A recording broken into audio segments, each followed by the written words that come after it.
first deal is the hardest deal you will ever do. That's the law. The first deal is the hardest deal you will ever do. It's the most challenging, it's the most difficult, it's the most time consuming, it's the most confusing, but that's what you've signed up for. You've signed up to do a difficult thing, to take on a difficult task, a Herculean, monumental climb. That's why we always compare it to going up the mountain. Renee lives in Colorado Springs. I used to live in Colorado Springs, and there's America's mountains in Colorado Springs, beautiful Pikes Peak. Pikes Peak is over 14,000 feet. It's a huge mountain. You get up there and it affects your oxygen levels. It's very dangerous to climb it. You can take a train up there, and it's just amazing that the train can even make it up that high. It's above tree line, so there's not enough oxygen for trees to grow. The people who have been up on top of that mountain, I've hiked up Pikes Peak, and the people who have hiked up Pikes Peak all had to start from different places, right? So we had some people who started down in Colorado Springs at the base of the mountain. We have people who took the train up. We have people who rode a car up. And you have people like crazy people like me who hiked it and put in the work. Depending on where they started from on their initial climb, and depending on the route that they took, they had a very different experience. But once you get to the top of Pikes Peak, the view is the same. Everybody gets to enjoy and take in America's mountain. You can see all the way to Kansas, which, you know, Kansas isn't the most attractive thing to look at, but there's a lot of beautiful stuff in between. The point I'm making is that with real estate investing, if you think about having passive income, having financial freedom, being able to control your life, think about that as being the top of the mountain, right? To climb that mountain, you're gonna have to put in a lot of work, you're gonna have to do a lot of planning, and it's wise to have a guide. So that's where we step in. I can say I've climbed Pikes Peak. I've climbed it a few times. Not really, I only climbed it once, but with the metaphor, I've bought a number of apartment complexes, and I can walk you through the process. We've walked other people through the process. We've had other people be successful. That's what started this whole company, was people coming to us and saying, hey, teach me how to do what you do. People in our churches, et cetera. And so we decided to really start pulling people up that same mountain that we've been up.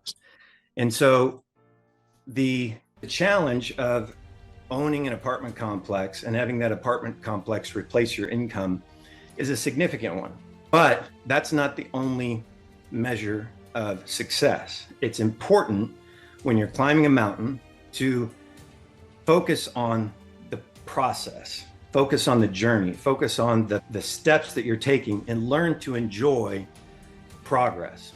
If you focus on getting your first deal and make that your obsession, then you have to take a step back and say, am I doing the activities necessary to get to that first deal, right? Am I putting in the work necessary? Am I making progress? Am I putting in the effort? And that's kind of the value that we provide, is we're able to tell you what those activities are. We can tell you the things that you need to do, the steps you need to take, the turns you need to take on the trail as you're climbing the mountain in order to get to where you want to go. Along the way, you want to develop something we call momentum. You want to start picking up momentum, picking up speed, developing acumen, developing intuition to be able to recognize progress when you make it. So the number one most important thing, if you don't have a deal, is to focus on finding a deal, right? Finding a deal takes care of a lot of other problems. And so when you're looking at your calendar, and I talked a little bit about this in our live event a couple of weeks ago, when you're looking at your calendar, if you've got 10 hours a week, then you want to make sure that 80% of your 10 hours, so 8 hours per week, is spent trying to find deals.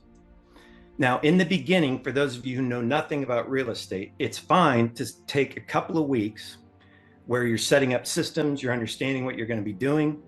But after that period of time, your goal needs to be spent 80% of the time finding deals, okay? So our goal needs to be getting our first deal.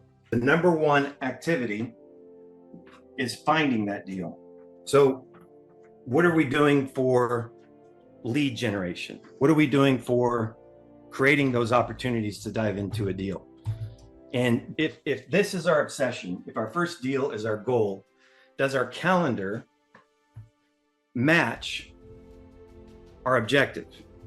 In church one time, pastor shared, and he said, I can look at your calendar and I can look at what we used to have a checkbook, and back then he said checkbook. These days it's more like your transactions, your bank statements.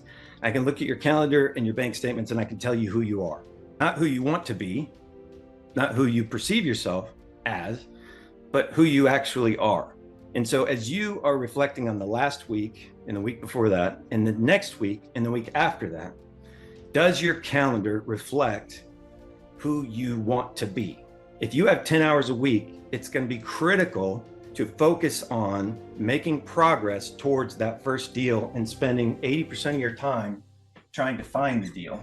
That's your target. And so there's two ways that we find a deal. Number one is direct outreach to property sellers, property owners. We've talked about this before, but that's what brokers are out there doing. That's what investors are out there doing. That's what you need to be doing, is you need to be reaching out to property owners. You need to be reaching out to the community. Number two is networking. So outreach is number one. Number two is networking. Now, the two of these have synergy, outreach and networking, because when you're going to an REIA meetup, if you're going to a real estate meetup, if you're on a Facebook group, you're going to be talking to other investors. And guess what? Other investors own investments, right? They own properties. And as they scale, investors will trade up. Makes sense. You do a smaller deal, you want to get into a bigger deal, you sell your smaller deal, you take the equity, you do a 1031, or you restart the depreciation clock by rolling into a bigger deal. So other investors are scaling in front of you. And so if you can come in behind an investor that's scaling, you can do multiple deals together. You can help them offload stabilized properties. You can help them clean up properties that still need a lot of work, whatever the case may be. So you are going out and networking with investors. So I would encourage you to reflect for a moment. Are you spending your time on outreach? And I know some of you are killing it. Some of you are reaching out to property owners, you're writing LOIs, and that's to be celebrated, and you should be proud of yourself. Are you also networking? It's not one or the other, it's both and. Networking is something that never ends. Earlier today, we were talking about wholesaling. And if you weren't able to make it to that call, come to the next one. But it's a great tool to have in your toolbox, wholesaling deals. When you are going out and networking with folks, you're learning what their buy box is. You're learning what their purchasing parameters are. Now, these are going to be potential limited partners. These are going to be potential loan sponsors.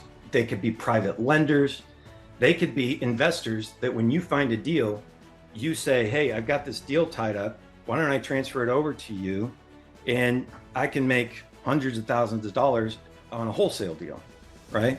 Through either assignment or double closing or just a bird dog finder's fee. I have people who work for me as bird dogs. So they send me deals. They know that they're in my buy box. If I end up buying it, I'll pay them between 1% and 5% for sending me that deal. That could be hundreds of thousands of dollars, and I'm happy to pay it because they've provided value to me. They saved me a ton of time, so I'm not out having to search and look for these deals.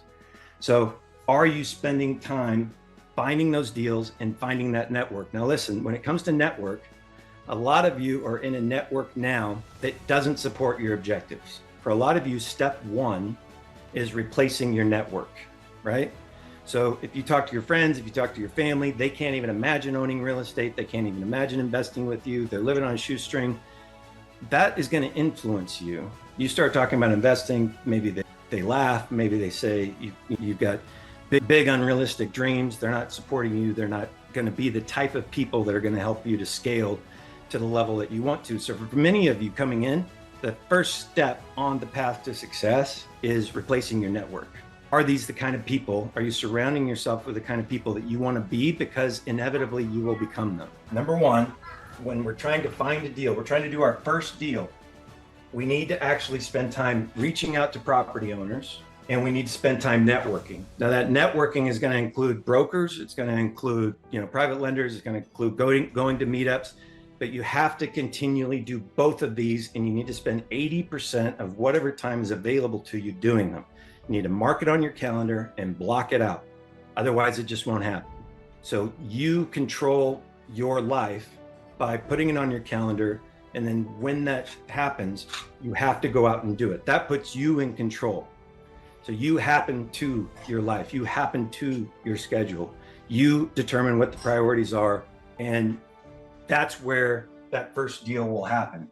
As challenging as it is, sometimes people have to look at 200 deals, 300 deals before they get their first deal. There's a process to actually recognizing it, opening up the pipeline, and that's where analyzing the deal comes in.